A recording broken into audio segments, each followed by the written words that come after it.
Karena memang hafal Al-Quran mudah. Walaqad yassarnal Qur'ana lidzikri fahal mim muddakir. Sungguh kami telah mudahkan Al-Quran untuk diingat. Tinggal siapa yang mau mengingatnya.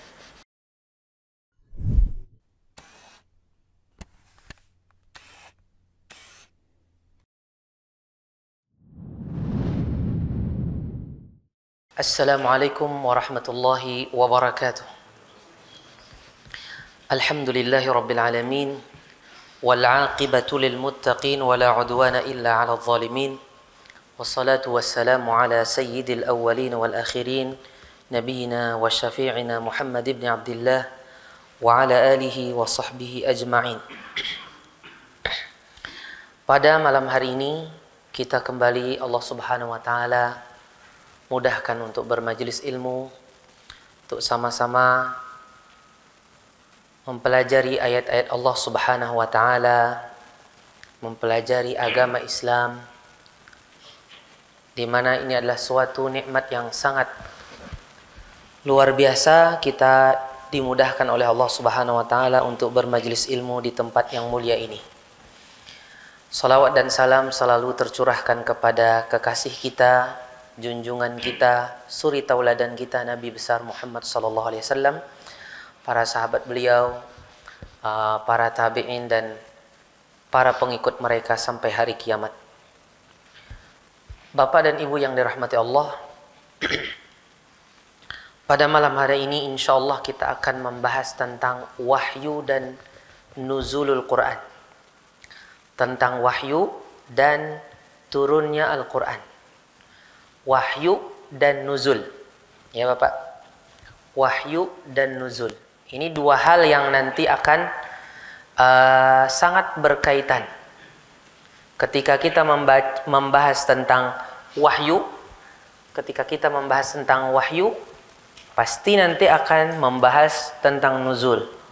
Kalau kita membahas tentang nuzul, pasti membahas tentang wahyu. Wahyu itu adalah pemberian ilmu dari Allah kepada Nabi dari Nabi-Nabinya, pemberitahuan kepadanya dengan kenabiannya Nabi tersebut dengan cara yang khusus. Dengan cara yang khusus. Yang tahu dan ngerasa adalah para Nabi-Nabi Allah. Dan apa saja yang diikuti daripada hal itu dari perintah, larangan, dan berita-berita. Pokoknya Nabi Musa diperintahkan demikian, dilarang demikian, diberitakan umat-umat sebelumnya dan yang akan datang. Begitu pula Nabi Muhammad SAW.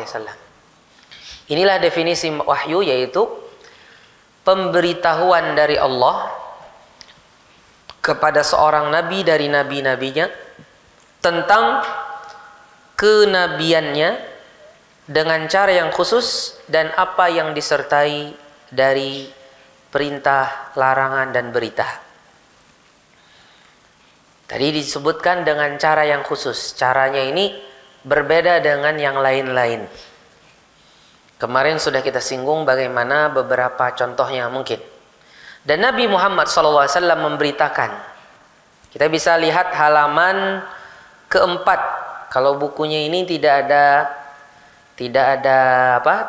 angkanya ya. Tapi kita bisa lihat di PDF itu ada 4-38. Nabi Muhammad SAW telah memberitakan tentang cara bagaimana datangnya wahyu kepada beliau. Nabi pernah cerita, pernah ulun singgung ya, seperti suara lonceng. Kemarin Kak Mahdi, apa seperti suara sunging, bahasa Banjarnya sunging. Apa bahasa Indonesianya? Seperti suara bisingnya lonceng. Nabi menceritakan hal tersebut, Bapak. Dan para sahabat juga memberitakan radhiyallahu anhum bagaimana ketika datangnya wahyu kepada Nabi SAW. Kemarin sudah ulun singgung juga, kadang wahyu itu datang ketika Nabi sedang tidur.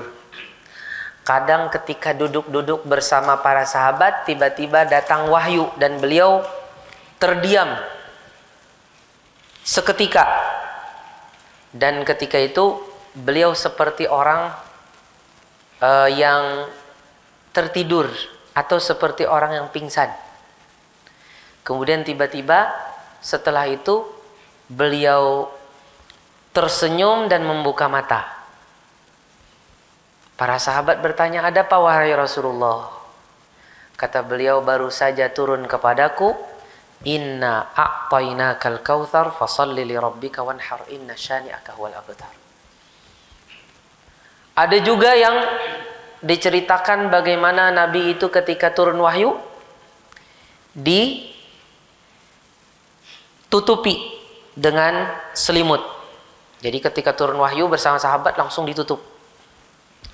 Ketika itu Umar bin Khattab mencoba-coba mencari-cari ke bawah. Gimana sih Nabi ketika turun wahyu?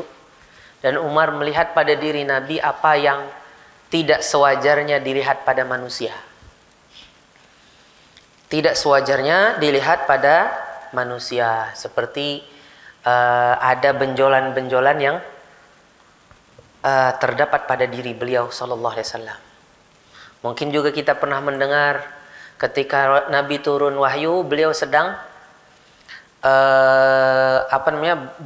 kepala beliau sedang di kaki atau paha Abu Bakar. Ketika itu kata Abu Bakar, nyaris saja tulang pahaku pecah gara-gara beratnya kepala Nabi Muhammad SAW ketika turun kepada beliau wahyu. Karena Al-Quran itu berat turunnya dan berat juga kandungannya. Jadi bukan hanya berat kandungannya, juga berat juga turunnya itu. Makanya tadi kan dengan cara yang khusus, bikaifiyatin makhsusah. Allah katakan, inna sanulqi alaika qawlan thaqila. Sesungguhnya kami akan berikan kepadamu wahai Muhammad perkataan yang berat. Jadi Al-Quran itu dikatakan perkataan yang berat. Dia mendatangkan kebahagiaan dan keselamatan, tapi dia berat bagi kita untuk kita amalkan, ya, untuk kita amalkan. Karena dia banyak bertentangan dengan hawa nafsu kita. Selain itu juga dia memang berat ketika dia turun kepada diri Rasulullah. Makanya sampai-sampai kata Abu Bakar, nyaris saja tulang pahaku itu remuk gara-gara saking beratnya kepala Rasulullah yang ketika itu turun wahyu. Allahu Akbar. Lantas kita sebagai umat Nabi Muhammad SAW ketika membacakan Al-Quran ketawa-ketawa, ya, menjadikannya sebagai lelucon, bahkan diiringi dengan suara musik, na'udzubillah min dzalik. Dalam momen yang semestinya di situ diagungkan Al-Quran karena diperlombakan lomba-lomba yang berkaitan dengan Al-Quran, malah diisi dengan musik, kesenian-kesenian yang tidak sesuai dengan syariat Allah Subhanahu wa taala. Ini jelas meremehkan Al-Quran. Tujuannya ingin mengagungkan, tapi sebenarnya meremehkan. Apa tidak cukup Al-Quran? Kok malah diiringi dengan musik, bahkan mungkin ada tarian-tarian, ya, hadrah-hadrah yang ada tarian-tariannya kan Pak ya, kayak gini, ya, tahu Pak? Yang ke dada-dada itu. Di mana pengagungannya terhadap Al-Quran? Padahal Allah katakan, inna sanulqi alaika qawlan thaqila. Sungguh kami berikan kepadamu perkataan yang berat. Al-Quran itu berat. Makanya kata para ulama, nggak boleh seseorang mengatakan, oh ringan aja itu. Nggak boleh. Dalam bahasa lain enteng kalau artinya ringan. Nggak boleh. Bahasakan mudah. Nah lain. Oh ini mudah. Ngapal ini mudah. Karena memang ngapal Al-Quran mudah. Walaqad yassarnal Qur'ana lidzikri fahal mim muddakir. Sungguh kami telah mudahkan Al-Quran untuk diingat. Tinggal siapa yang mau mengingatnya. Kalau kita katakan enteng atau ringan, itu tidak tepat. Bahasanya tidak tepat. Walaupun mungkin tujuannya mudah. Tujuannya dia ingin mengatakan mudah, tapi membahasakan dengan bahasa ringan. Ini tidak benar. Apalagi ketika dia mengungkapkan itu tidak memaksudkan mudah, tapi memang betul-betul ringan dia anggap. Ini perkataan ini bertentangan dengan firman Allah. Karena Allah mensifati Al-Quran ini dengan qaul tsaqil, perkataan yang berat. Sehingga kita tidak boleh berlawanan dengan firman Allah di dalam mensifati kitabnya, mensifati kalamnya yaitu Al-Quran. Wa haqiqatul wahyi min ilmil ghaib. Hakikat daripada wahyu itu dia adalah dari perkara yang gaib. Ya, dari perkara yang gaib. Jadi kita ketika membahas tentang wahyu hanya sekedar apa yang sampai kepada kita dari firman Allah dan sabda Nabi Muhammad SAW. Dan yang disebutkan para sahabat tentangnya. Lebih daripada itu, wallahu a'lam. Umpamanya ditakoni, nang kayak apa rasanya Nabi pas turun wahyu tuh? Awak sidin rasanya apa? Meriangkah atau apa? Wallahu alam, kita kada tahu lagi. Karena itu sesuatu yang gaib. Lebih daripada yang diceritakan Rasul dan sahabat, kita tidak bisa berkata-kata tentangnya. Karena itu sesuatu yang gaib. Intinya sudah sampai saja kepada hati beliau ayat Al-Quran. Jadi dimasukkan ke hati beliau ayat itu, tiba-tiba beliau sudah bisa menyebutnya. Jadi dengan cara yang khusus. Wa innahu latanzilu rabbil alamin nazala bihi ruhul amin ala qalbika litakuna minal munzirin bilisanin arabiyyin mubin. Jadi turunnya tuh ke hati. Amun ada orang mahabari kita, biasanya mahabarinya kata telinga, ya kada? Oi sini ikam, kupan diri ikam. Akhirnya seseorang pun datang, ikamlah kayak ini, kayak ini, kayak ini. Artinya telinga yang menerimanya. Kalau ini tidak, langsung ke hati. Enggak lewat telinga, langsung ke hati. Dengan seperti itu Nabi langsung bisa membacanya. Ya. Nabi dihafalkan oleh Allah Subhanahu wa taala. Fa idza qara'nahu fattabi' qur'anah, thumma inna 'alaina bayanah. Allah Subhanahu wa taala mengatakan, balil insanu 'ala nafsihi basirah walau alqa ma'adhirah la tuharrik bihi lisanaka lita'jala bih. Jangan engkau terburu-buru wahai Muhammad untuk menyebut apa yang diturunkan kepadamu melalui perantara Jibril itu, karena engkau ingin bersegera menyebutnya. Tunggu dulu sampai habis dulu. Inna alaina jam'ahu wa qur'anah.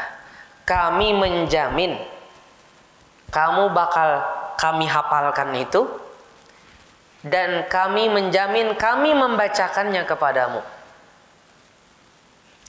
Fa idza qara'nahu fattabi' qur'ana. Apabila kami bacakan kepada engkau melalui perantara malaikatku yang bernama Jibril, maka ikuti bacaannya. Kata ikuti itu bareng apa setelah, Bapak? Setelah. Jadi jangan bareng. Kalau bareng itu yang tadi, la tuharrik bihi lisanaka lita'jala bihi. Selesai dibaca baru engkau, selesai disampaikan baru engkau baca. Tsumma inna alaina bayanah, dan kami juga mewajibkan atas diri kami, kata Allah. Aku mewajibkan atas diriku untuk menjelaskan Al-Quran ini kepadamu. Jadi intinya hakikat wahyu dari perkara yang gaib. Apa yang kita bahas tentang wahyu itu yang sampai kepada kita dari dalil. Nang kadada dari itu, wallahu a'lam. Hanya Allah yang paling tahu akan hal tersebut. Kemudian Allah juga menurunkan Al-Quran sekaligus ke Baitul Izzah di langit terendah pada malam Lailatul Qadar yang penuh berkah dari bulan Ramadan.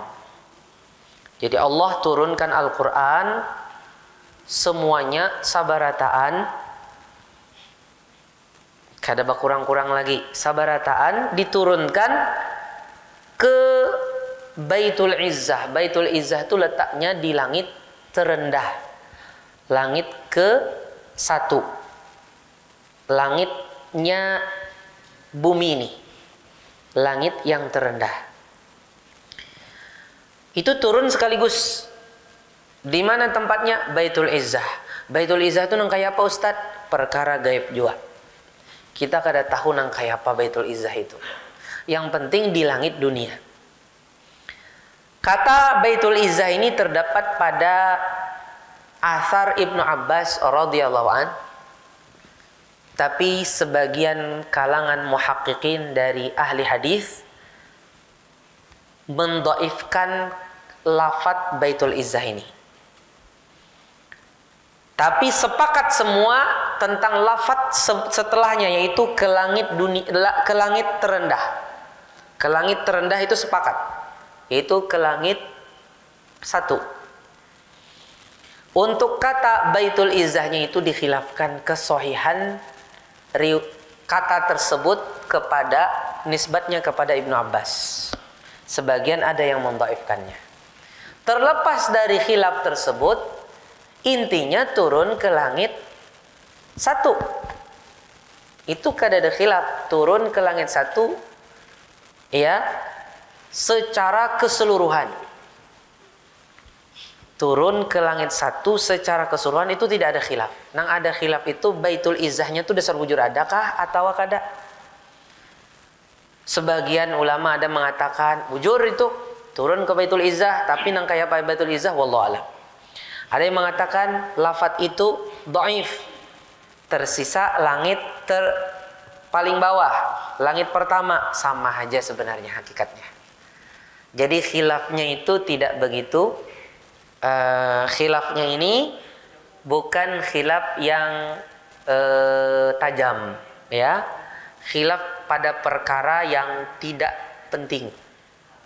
Yang penting kan ulama itu sepakat dia turun secara keseluruhan. Sabarataan Al-Quran itu turun ke langit terendah pada Lailatul Qadar yang penuh berkah di bulan Ramadan yang pertama dalam kenabian Nabi Muhammad sallallahu alaihi wasallam. Nabi Muhammad umpamanya jadi nabi umur 40 tahun.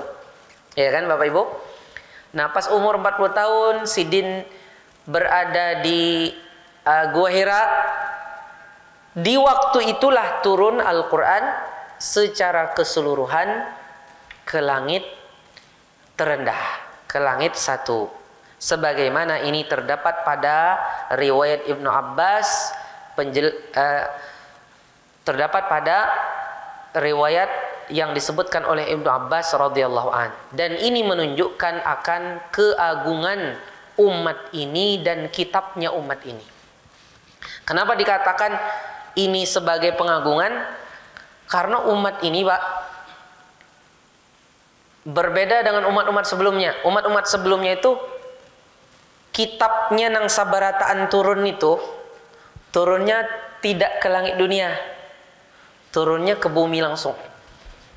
Umpamanya Zabur ke Nabi Daud, Suhufi Ibrahim ke Nabi Ibrahim, Taurat ke Nabi Musa, Injil ke Nabi Isa. Itu langsung sekaligus dari langit ke bumi. Adapun umat ini Allah muliakan, kitabnya sekaligus turun ke langit terendah, langit satu, tidak turun ke bumi. Ini sebenarnya sebagai kemuliaan atas umat ini, berbeda dengan umat-umat sebelumnya. Dan juga menunjukkan kemuliaan kitabnya umat ini, di mana dia berbeda dengan kitab-kitab sebelumnya yang langsung turun ke bumi. Kalau ini dia turun ke langit satu. Jadi ini sebenarnya adalah menunjukkan kemuliaan umat ini dan kitabnya umat ini, yaitu Al-Quran, yang lebih unggul, lebih mulia daripada umat sebelumnya dan kitab pada umat sebelumnya. Bisa dipahami? Ya.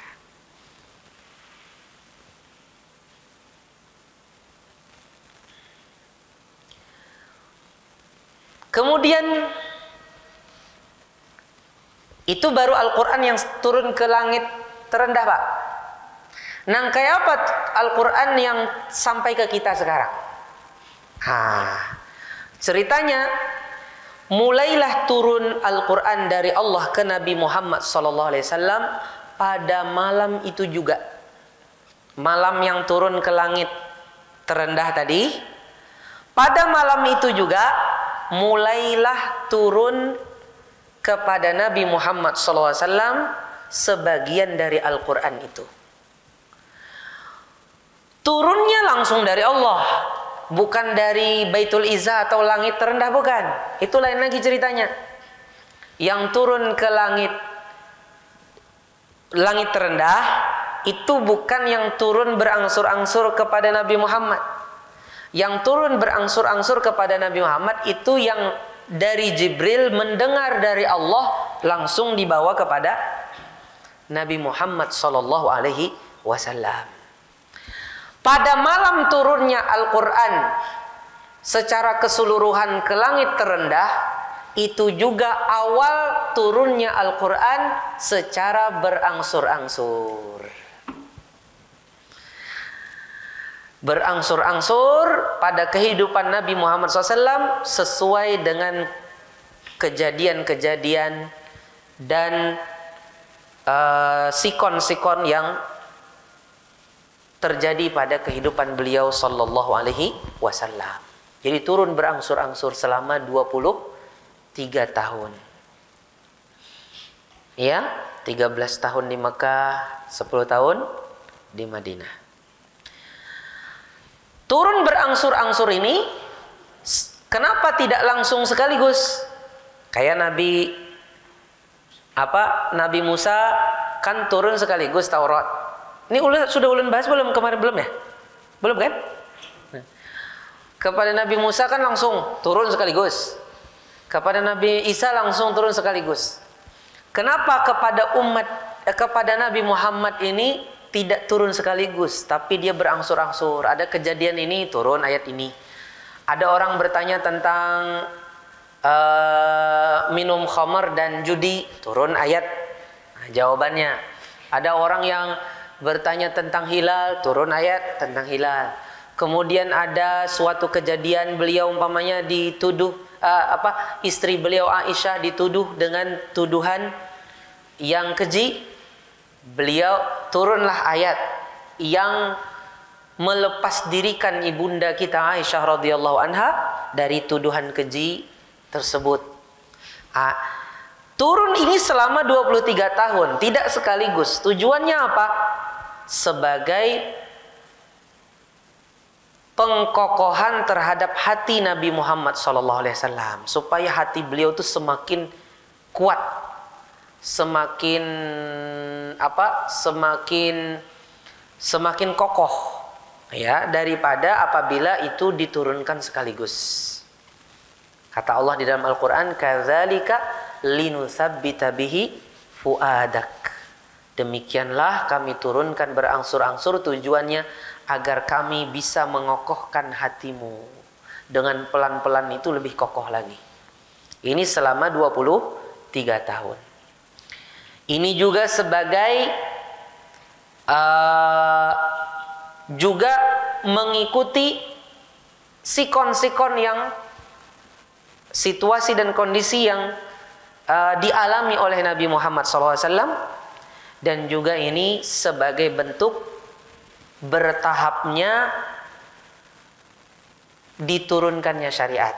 Jadi syariat itu tidak sekaligus tapi ada tahapan-tahapan. Seperti contohnya ayat tentang khamar, dimulai demikian, kemudian demikian, demikian. Karena kondisi berbeda di zaman itu kan. Kemudian ayat tentang riba melalui 3 fase. Ya. Jadi di situ bagaimana keindahan syariat Allah yang ditetapkan itu ditetapkan secara bertahap. Subhanallah. Bisa dipahami Bapak Ibu yang dirahmati Allah? Iya. Demikianlah. Jadi Al-Quran itu turun secara keseluruhan ke langit terendah, langit 1, itu pada malam Lailatul Qadar, pertama dalam kenabian Nabi Muhammad. Pokoknya umur 40 tahun, pas sidin di Gua Hira, pas malam Lailatul Qadar, turun keseluruhan di sana. Kemudian malam itu juga awal turunnya Al-Quran secara berangsur-angsur. Pas sidin dua Gua Hira, dan itu langsung dari Allah, bukan dari langit lain lagi itu. Al-Quran yang dari Allah langsung. Kalau ini Al-Quran yang turun ke langit dunia, ya, yang turun ke langit dunia, dan itu bisa jadi berasal dari Lauhil Mahfuz, dari Lauhil Mahfuz ke langit dunia. Kalau yang secara berangsur-angsur itu Jibril membawa dari Nabi Muhammad kepada Nabi Muhammad Sallallahu Alaihi Wasallam. Kemudian Al-Quran, apakah yang pertama kali turun kepada Nabi Muhammad SAW? Iqra, sabar tahan. 5 ayat pertama dari surah Al-Alaq. 5 ayat pertama dari surah Al-Alaq ini adalah 5 ayat pertama yang turun kepada Nabi Muhammad SAW. Di malam Lailatul Qadar dari bulan Ramadan tahun pertama kenabian. Malam itu turun sabarataan ke langit terendah. Malam itu juga turun, yang pertama kali turun dalam bentuk Al-Quran yang berangsur-angsur selama 23 tahun. Malam itu nang pamugaannya, panambayan jar orang barabai, ya, nang pamulaan turun 5 ayat dari surah Al-Alaq. Dan yang pertama kali turun setelah terputusnya wahyu, jadi setelah turun 5 ayat itu terputus dulu wahyu, agak lama, dan agak lama kemudian habis itu turun surah Al-Muddathir, baru turun surah Al-Muddathir. Jadi surah Al-Muddathir bukan yang pertama kali turun, tapi dia adalah yang pertama kali turun setelah sempat terjeda turunnya wahyu. Jadi 5 ayat dari surah Al-Alaq itu turun, habis itu terjeda, turun lagi Al-Muddathir. Dan Al-Muddathir itu turun ketika Nabi sudah berada di rumah, bukan di Gua Hira lagi. Ketika Nabi sedang masih menggigil-gigil dan sebagainya, disitulah turun surah Al-Muddathir. Beliau dihibur sama istri tercinta Khadijah radhiyallahu anha. Beliau disemangatin sama istrinya, diingatkan, tidak mungkin kamu ini ingin dijahatin, pasti kebaikan, karena kami paling tahu siapa engkau. Gak mungkin orang sebaik engkau ini akan dijahatin, pasti ini adalah kebaikan. Jadi demikian pesan sang istri, ya radhiyallahu anha menyemangatin suami, ya. Kemudian surah Al-Muddatsir berarti surah yang pertama kali turun atau ayat-ayat pertama kali turun setelah jeda. Tapi bukan yang pertama secara mutlak. Kalau yang pertama secara mutlak tetap ayat yang pertama dari surah Al-Alaq. Jadi ada orang nang bapadah yang pertama kali turun adalah surah Al-Muddatsir, tidak benar. Tapi kalau dia mengatakan yang pertama kali turun setelah jeda, iya. Setelah jeda. Karena setelah yang 5 tuh jeda dulu, baru Al-Muddatsir. Mbah itu Pak Ustadz pelengkap dari surah Al-Alaq, masa cuma 5? Itu kaina masih lawas. Pas ada kisah Abu Jahal, ya, melarang Nabi sholat dan sebagainya, di situ baru turun ayat-ayat pembelaan terhadap diri Nabi Muhammad SAW karena telah diganggu dan disakiti oleh Abu Jahal laknatullah alaih. Itu masih lawas. Mungkin setelah Al-Muddatsir masih banyak lagi yang turun baru turun penyempurnanya dari surah Al-Alaq itu. Jadi ngarannya turunnya surah itu Pak Ai, kadang mesti harus turun semuanya. Mungkin sebagiannya, yang satunya kaina, bisa jadi nanti sebagian di mana tempatnya mungkin berbeda, ya. Dan yang terakhir turun dari Al-Quran, siapa yang tahu Bapak Ibu? Ayat yang terakhir turun dari Al-Quran, suatu ayat dalam surah Al-Baqarah. Ayat keberapa dari surah Al-Baqarah? Mana kamahdi? Malem. Mana kamahdi? Oh, okay. Ayat keberapa dari surah Al-Baqarah? Dari surah Napa jepian? Ayat ke-6 bukan. Ayat ke-200 sekian. 200 berapa? 200 berapa, Pak? Apa ayat ketiga apa jepian? Ayat ketiga dari surah. Ayat yang terakhir turun dari Al-Quran adalah ayat yang berbunyi wattaqu yawman turja'una fihi ilallah thumma tuwaffa kullu nafsin ma kasabat wa hum la yuzlamun. Ayat ini diantara ayat tentang riba dengan ayat tentang hutang piutang. Ayat hutang piutang itu satu halaman full, ya. Sebelum ayat hutang piutang tuh ayat terakhir di halaman sebelumnya, itulah ayat yang terakhir turun kepada Nabi Muhammad SAW. Hanya beberapa hari sebelum Sidin meninggal, lebih sedikit dari 3 hari, ayat ini turun. Tadi ada yang bilang ayat ketiga dari surah apa Pak? Apa Ibu? Ayat apa Bu? Yang terakhir itu turun? Hah? Ayat ketiga dari surah apa Bu? Al-Maidah kah? Al-Maidah, al-yawma akmaltu lakum dinakum. Itu kah? Kalau itu masih, dia termasuk dari ayat yang terakhir turun, tapi bukan yang terakhir. Masih jauh. Itu turun di hari Arafah Nabi berhaji, tanggal 9 Zulhijjah. Ya kan? Nabi meninggal setelah itu 2 bulan setengah. 2 bulan setengah. Ya, 2 bulan setengah. 2 bulan hampir 3 bulan Nabi meninggal setelah itu. Nah, setelah itu masih ada turun Nabi pas hari apa tadi? Tanggal 9 turun al-yauma akmaltu lakum tadi. Tanggal 12-nya Nabi di Mina turun idza jaa nasrullah wal fath. Ya kan? Nah, ada lagi yang turun-turun sedikit, kada banyak. Sedikit saja penyempurna beberapa surat. Di antaranya yang terakhir-akhir turun adalah ayat tentang riba terakhir sama ayat tentang hutang piutang. Itu termasuk yang terakhir. Tapi bukan yang paling terakhir. Yang paling terakhir tadi wattaqu yauman turja'una fihi ilallah. Itu sekitar 3 hari lebih dari wafatnya Nabi Muhammad sallallahu alaihi wasallam. Jadi kalau ada yang mengatakan al-yauma akmaltu lakum itu salah kaprah. Kita mungkin kurang memahami maksud dari ustadz yang menyampaikan. Ya. Ujar ustadz kayak ini. Mungkin ungkapannya ustadz begini. Ingat. Nah, ayat terakhir yang turun menunjukkan Al-Qur'an syariat ini sudah sempurna. Kita ingat dari kata sempurnanya itu kan? Berarti sudah sempurna, sudah habis berarti Al-Qur'an.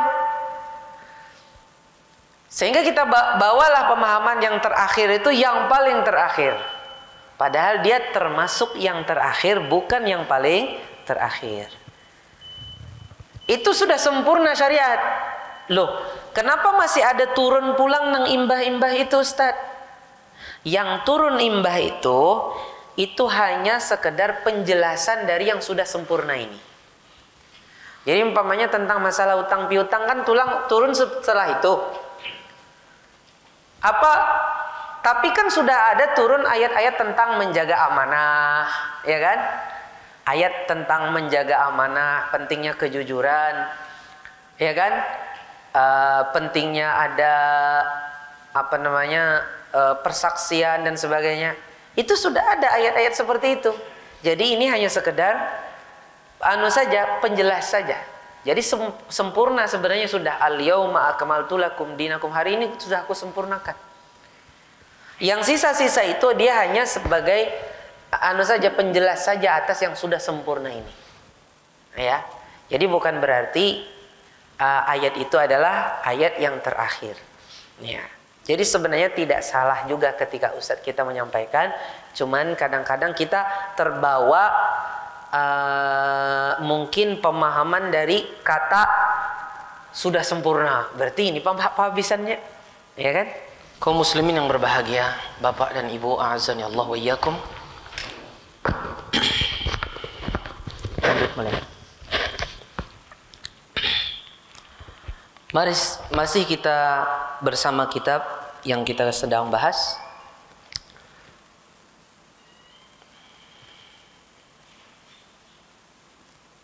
Sekarang kita membahas bagian lain dari ilmu ulumul Quran. Yaitu apa? Mungkin kita sering mendengar kata sababun nuzul. Ya Bapak Ibu? Ya. Sababun nuzul artinya penyebab turunnya ayat. Sekarang kita membahas seputar itu. Kebanyakan yang turun dari Al-Quran itu turun tanpa penyebab. Tapi intinya untuk sebagai hidayah bagi manusia, petunjuk bagi manusia. Turun begitu saja untuk hidayah bagi manusia tanpa ada didahului sebelumnya oleh suatu penyebab. Dari kejadian, dari perkataan, dari suatu sikap, dan lain sebagainya. Bisa dipahami? Jadi kebanyakan Al-Quran itu turun dalam kondisi ghairu sababi, tanpa ada penyebabnya. Sebagian dari Al-Quran, bukan kebanyakan, sebagiannya turun karena suatu penyebab khusus. Entah karena perkataan, atau karena perbuatan, atau karena pertanyaan dari orang yang sezaman dengan turunnya Al-Quran. Selama 23 tahun itu dia masih di era itu. Dia hidup di zaman itu. Dia ngomong apa turun ayat menegur dia umpamanya kan. Umpamanya ada seorang laki-laki mengatakan kepada istrinya yang sudah mulai tua, engkau seperti punggung ibuku. Turun ayat. Ketika itu istrinya pun sedih dan mengadu kepada Nabi Muhammad SAW dan turun ayat tentang hal tersebut. Bisa juga karena suatu perbuatan turun ayat menanggapinya. Bisa juga karena suatu pertanyaan akhirnya turun ayat untuk menjawabnya. Dan ini dari orang-orang yang hidup di zaman kenabian, di zaman turunnya wahyu, yaitu selama 23 tahun kenabian Nabi Muhammad sallallahu alaihi wasallam. Dan telah dikarang banyak tulisan seputar masalah sababun nuzul ini. Sangat banyak tulisan seputar sababun nuzul ini. Ya, di antara yang paling terkenal adalah sababun nuzul atau asbabun nuzul karangan Al-Imam As-Suyuti. Ini termasuk yang paling terkenal. Ada lagi yang lain-lain.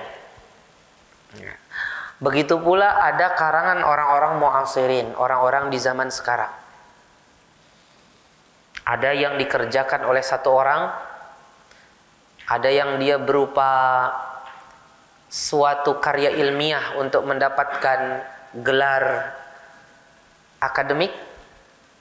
Ada juga yang dikerjakan oleh beberapa orang. Ya, umpamanya 2 orang atau 3 orang mengerjakan dalam suatu proyek penulisan ilmiah tentang masalah sababun nuzul ini. Intinya tulisan tentang hal ini sangat banyak sekali. Sekarang bagaimana kita mengetahui sababun nuzul itu? Kita ketahui suatu kejadian atau suatu perkataan atau suatu perbuatan atau suatu pertanyaan itu dikatakan sababun nuzul, itu kita dapati dari perkataan sahabat tentang sababun nuzul. Pada asalnya, kalau sahabat, umpamanya ada satu sahabat nih ngomong tentang sababun nuzul, umpamanya nih ayat ini demikian turunnya karena ini dan sebagainya. Pada asalnya perkataan sahabat itu hukumnya dianggap seperti marfu kepada Nabi Muhammad. Karena kalau sahabat sudah ngomong masalah ini turun setelah ini atau karena ini, itu biasanya ngomongnya sahabat ini bukan ngomong sembarangan, pasti suatu perkara yang gaib. Kok bisa ayat ini turun karena itu? Berarti itu perkara gaib, dan perkara gaib adalah perkara yang tidak mungkin ada ijtihad di dalamnya. Sehingga perkataan sahabat itu terangkatlah dia seolah-olah perkataan Nabi Muhammad, karena sahabat menukil sesuatu yang gaib. Dari mana tahu yang gaib kalau bukan dari Nabi Muhammad sallallahu alaihi wasallam? Jadi sahabat itu entah langsung mendengarnya dari Nabi Muhammad, walaupun sahabat itu tidak menyebut dari Nabi Muhammad, tapi kalau dia sampai ngomong itu, berarti sahabat itu entah langsung mendengar Nabi Muhammad ngomong demikian, atau sahabat itu menyaksikan pas kejadian ini dia ada dan tiba-tiba turun ayat, Nabi ngomong barusan turun ayat ini. Ternyata itu jawaban atas orang yang nanya, dan sahabat ini menyaksikan. Bukan mendengar, menyaksikan. Jadi entah mendengar langsung Nabi bilang demikian, atau dia menyaksikan langsung ayat itu turun setelah kejadian ini dan itu. Jadi kalau ngomong sahabat, pada asalnya sahabat kalau sudah ngomong tentang sababun nuzul, perkataan sahabat itu dia dianggap seperti marfu, terangkat hukumnya seperti seolah-olah Nabi Muhammad SAW yang ngomong. Bisa dipahami Bapak Ibu? Baik. Adapun perkataan tabi'in, umpamanya ada seorang tabi'in. Tabi'in itu apa artinya Bapak Ibu? Orang yang ketemu dengan sahabat dan beriman. Dia ketemu dengan sahabat dan beriman. Tabi'in ketemu Nabi Muhammad enggak? Tidak ketemu. Bisa nggak ada tabi'in sezaman dengan Nabi Muhammad? Bisa. Contohnya siapa Bapak Ibu? Sezaman sama Nabi Muhammad, masuk Islam di zaman Nabi Muhammad, tapi dia bukan sahabat. Siapa contohnya? Salman Al-Farisi. Kalau itu sahabat Nabi, jauh inya berjalan kan untuk mencari Nabi Muhammad, untuk mencari alamat di sini kan, tanda kan, mencari tanda. Makanya ada syair biasanya di langgar-langgar kita bahari apa? Baina katifaihi alamah, iya kah? Ya kada? Jadi Nabi Muhammad intinya di antara yang intinya bisa saja ada seseorang masuk Islam di zaman Nabi Muhammad tapi dia tidak dikategorikan sahabat. Contohnya siapa yang meninggal raja? Siapa? Yang meninggal Nabi sholat gaib kan? Raja Najasyi. Itu masuk bagian tabi'in. Tapi tabi'i kalau hidup di zaman Nabi Muhammad biasanya ada nama khususnya. Tabi'i mukhadram. Ada pulang tambahannya. Ada tambahannya apa? Mukhadram. Mim, kha, dad, ra, mim. Contohnya siapa lagi? Uwais Al-Qarani. Ya kada? Sayyidut tabi'in, ujar Nabi Uwais Al-Qarani. Sudah masuk Islam di Yaman, tapi dia tidak mampu untuk datang ke Madinah karena dia miskin. Baru datang di zamannya Umar bin Al-Khattab. Jadi seorang tabi'in itu dia adalah orang yang tidak bertemu dengan Rasulullah. Itu tabi'in. Kalau masuk Islamnya sejak hidupnya Nabi Muhammad dikatakan tabi'i mukhadram. Kalau dia Islamnya dan hidupnya setelah Nabi Muhammad meninggal, maka dia dikatakan tabi'i saja. Nah, adapun apabila seorang tabi'in dia mengatakan tentang sababun nuzul, ini hukumnya beda dengan sahabat tadi. Kalau sahabat tadi kan marfu kan? Karena pasti kalau dia ngomong tentang sababun nuzul yang itu perkara gaib, pasti entah dia langsung mendengar dari Nabi tapi dia nggak ngomong dari Nabi, atau dia menyaksikan langsung dan dia langsung cerita, nggak perlu dia kasih tahu Nabi cerita, wong dia langsung lihat kan?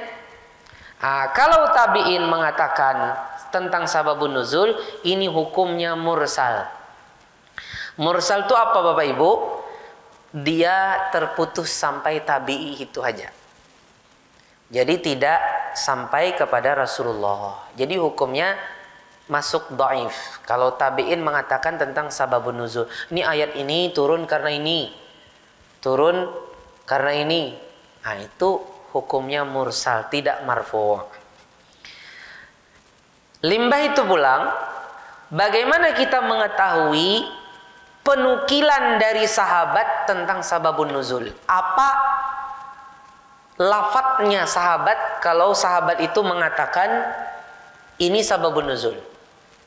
Lafadznya ada dua, ada lafadz yang tegas, ada lafadz yang tidak tegas.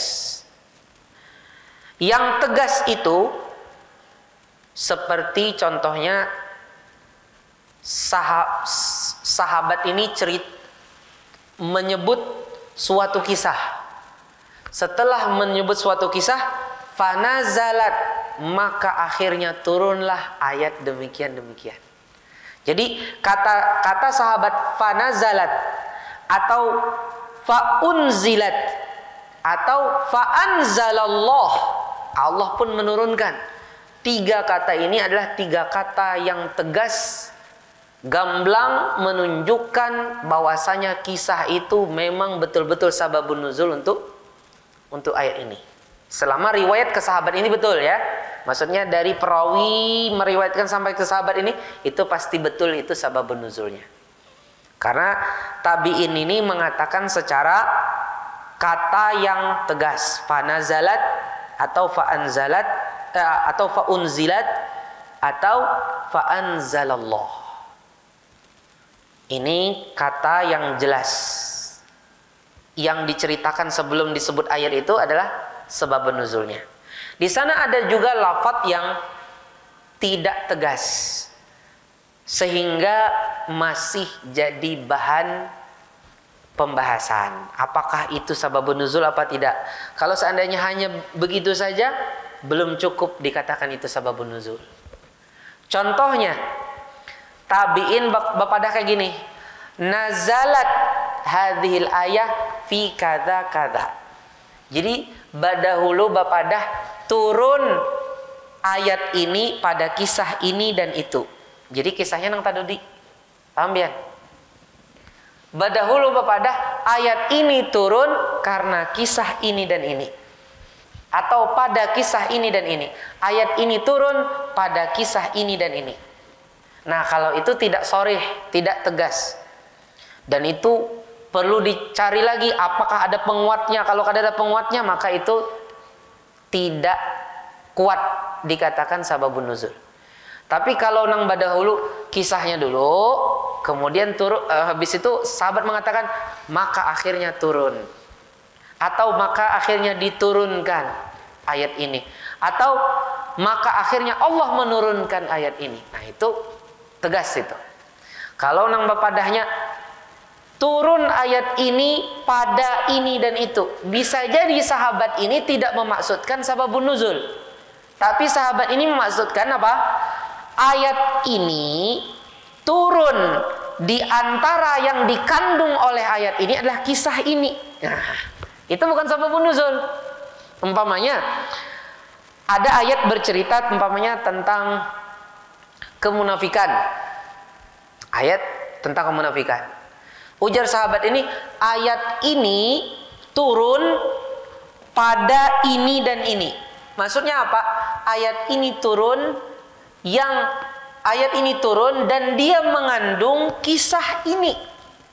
Bukan berarti dia turun pada kejadian ini. Makanya kata itu perlu dibahas lagi karena tidak tegas. Jadi kalau tidak ada penguatnya, maka dia lemah dikatakan sababun nuzul. Tapi kalau yang ungkapan yang pertama tadi, maka itu kuat. Kemudian apa faedah daripada mempelajari sababun nuzul? Ya, faedah dari mempelajari sababun nuzul adalah supaya kita mudah memahami yang dimaksud dari ayat. Kadang-kadang gara-gara nggak tahu sababun nuzul, akhirnya ayatnya salah arti kita. Ya.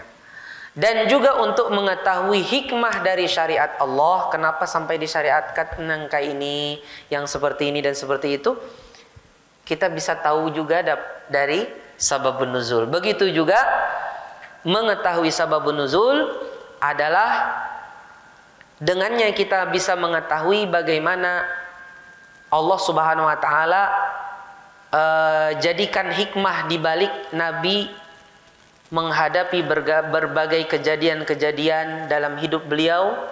Begitu pula di dalam mengetahui sababun nuzul ini kita juga ketahui bagaimana hikmah, bagaimana tarbiyah, bagaimana pembimbingan Allah Subhanahu wa taala kepada nabinya Muhammad SAW. Nggak mungkin ditinggal sih Din.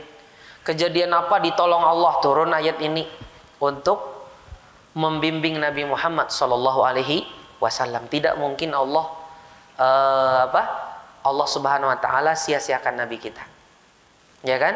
Ketika umpamanya ada orang wanita musyrik di Mekah melihat Nabi ini dalam selama 2-3 malam tidak sholat tahajud. Akhirnya wanita ini mengejek Nabi Muhammad. Apa kata wanita ini? Wahai Muhammad, kenapa aku tidak melihat syaitanmu selama 3 hari 3 malam ini? Aku tidak melihat syaitanmu selama 3 hari 3 malam ini. Karena Nabi ketika itu tidak terlihat oleh wanita ini sholat malam. Akhirnya turunlah ayat wadduha wal laili idza saja ma wadda'aka rabbuka wa ma qala. Tidaklah Rabbmu itu meninggalkanmu, tidak juga murka kepadamu. Jadi kata wanita ini, kenapa selama 3 malam ini aku tidak melihat syaitanmu mendekatimu? Kayaknya dia sudah meninggalkanmu dan sudah murka kepadamu. Kemudian turunlah ayat wadduha wal laili idza saja ma wadda'aka rabbuka wa ma qala walal akhiratu khairul laka minal ula sampai akhir. Jadi ayat itu sebagai apa? pembelaan kepada diri Nabi Muhammad sallallahu alaihi wasallam, dan di dalamnya ada tarbiyah, ada bimbingan dari Allah Subhanahu wa taala. Masih ada satu paragraf lagi yang berhubungan dengan sababun nuzul, kayaknya tanggung kalau ulun tidak sampaikan malam hari ini. Sedikit saja. Ungkapan tentang keumuman lafaz di dalam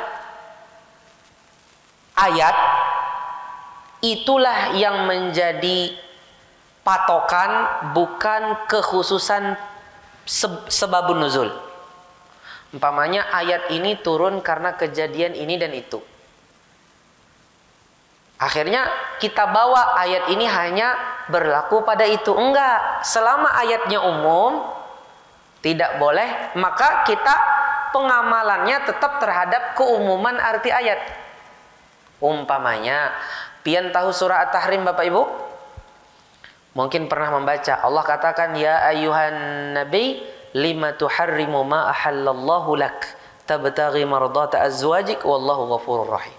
Dan sampai 6 ayat atau 5 ayat, ya 5 ayatan atau 6 ayatan, ya sebelum ya ayyuhalladzina amanu qu anfusakum ahlikum nara.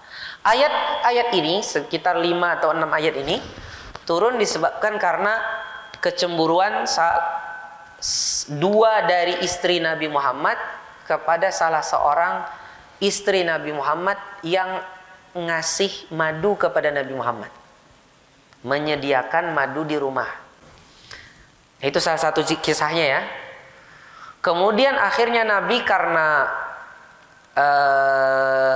dipergoki oleh dua ini, dan keduanya ini menampakkan kebencian, akhirnya Nabi Muhammad SAW sempat menyatakan tidak akan lagi minum madu. Padahal madu itu halal kan? Akhirnya Allah tegurlah, wahai Nabi, jangan engkau haramkan apa yang Allah halalkan kepadamu.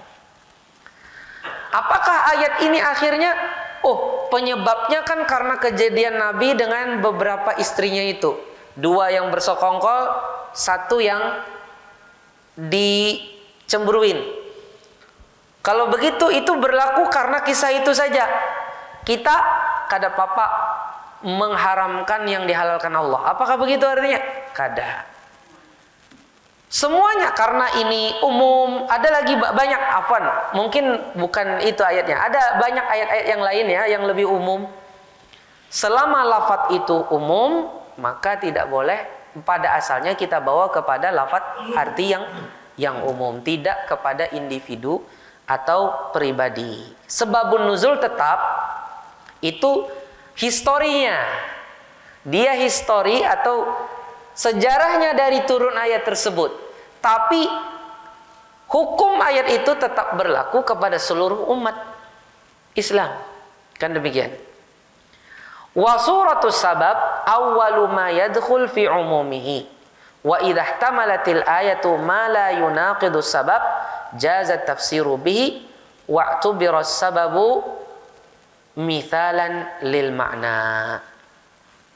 Pada asalnya gambaran tentang sababun nuzul itu ketika dia sampai kepada kita tentang sababun nuzul itu umum. Hukumnya itu berlaku untuk semuanya pada asalnya.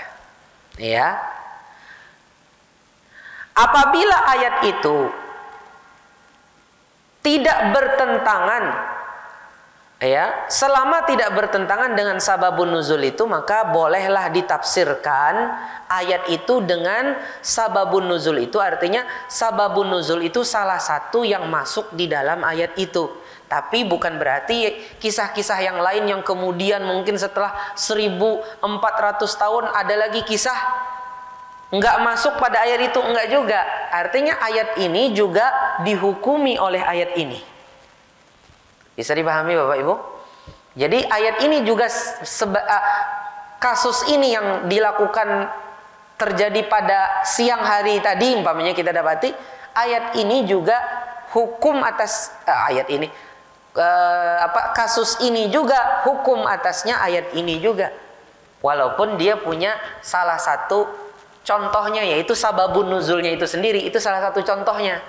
Tapi kasus ini pun juga sebenarnya masuk dalam hukum ayat tersebut. Wallahu ta'ala a'lam wa barakallahu fikum. Semoga yang kita bahas pada malam hari ini bermanfaat bagi kita. Kita bisa lebih mengenal Al-Quranul Karim, ayat-ayat Allah Subhanahu wa ta'ala. Bisa lebih cinta kepadanya, membacanya dengan baik dan benar, bisa menghayati dan mentadabburi ayat-ayat Allah Subhanahu wa taala dan mengamalkannya dalam kehidupan kita. Semoga Allah Subhanahu wa taala merahmati kita dengan Al-Qur'an. Allahumma arhamna bil Qur'an. Allahumma arhamna bil Qur'an. Allahumma arhamna bil Qur'an waj'alhu lana imaman wa nuran wa hudaw wa rahmah. Allahumma arhamna bil Qur'an. Iya.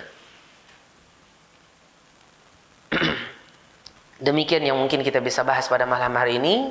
Semoga Allah Subhanahu wa taala memberi taufik kita untuk menjadi umat yang Qur'ani.